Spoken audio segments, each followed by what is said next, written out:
it's Danielle at Wendell Woodworks. You are welcome into my very messy workshop today. I am working on a very cool project. I have some friends who are actually renovating an old church and turning it into their home. And so we found this old headboard in the trash and we are going to turn it into a letterboard. One thing I need to do though today is attach this slat to this upper board to make it a bigger width, and I'm going to do that with the pocket hole jig, and I'm going to show you how to do that today. The Kreg Jig K4. This was actually one of the very first woodworking tools that I bought when I started. So I'm going to show you real quickly how we're going to do that. It's poor quality on my iPhone today, but limited time, so hang in there with me. First thing we have to do is to identify the thickness of our wood. Mine is 3/4 of an inch, and there are two settings we have to adjust first thing in order to get this thing working right. First off, you start here on the very side. There's thickness. Now you can loosen this, turn it to the left, obviously, to move it up or down, and you want the thickness to be lined up here, and tighten it. So that's the first setting. Mine is set on 3/4 because this is 3/4 of an inch thick. The second setting is done on the drill bit, and this comes with its own drill bit, and it has this little, I don't know, collar up here that you loosen with an Allen wrench. And you also have to set that up to the correct thickness. So down here, this collar, I guess, where it goes out, that's what you want lined up with your thickness. So I set mine at 3/4 of an inch, and then you're gonna tighten it up here to make it the right length. So now we have our two thicknesses set, and we are ready for the pocket hole jig. All right, now this is a pretty big piece. It's about 4 feet wide. There's no really hard and fast rules, I would say, to how many pocket holes you're gonna use. I'm obviously going to be using wood glue and clamping them together, which is its own, security. But I'm probably gonna start 2 inches from the edge and space them probably every 6 inches or so. That's kind of, I would say, what's average or normal for the pocket screws. So what you do here is you want to make sure this is nice and tight. So stick your board in where the hole's gonna go. And you want this to be tight. So close the clamp, just hand tighten it. Man, I gotta fix those fingernails.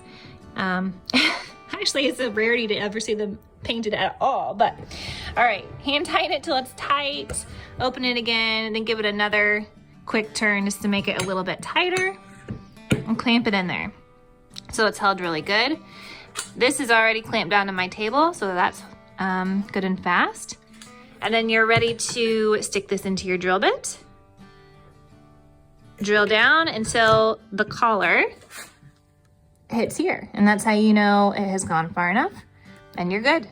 Then you pick it up and you move it, and you go ahead and drill all of your holes. Also, quick note, when you line your wood up with the side, this middle one is what's gonna be 2 inches from the edge, just if you wanna know that for some quick math.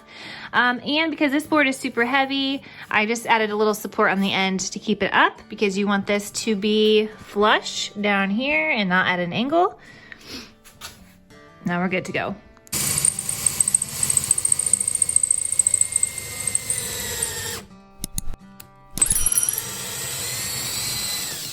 Okay, so I got all my pocket holes screwed, and I went ahead and I used this Titebond wood glue.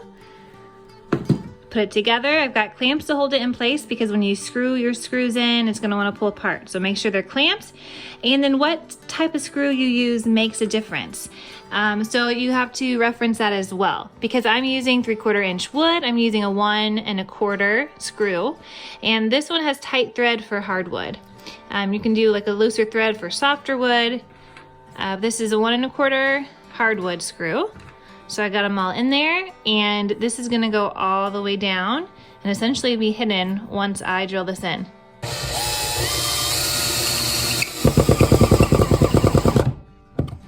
Ta-da!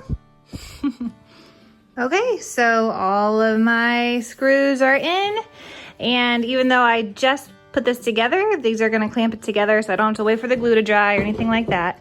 Okay, this thing is heavy. We'll go ahead and flip it over. Woo!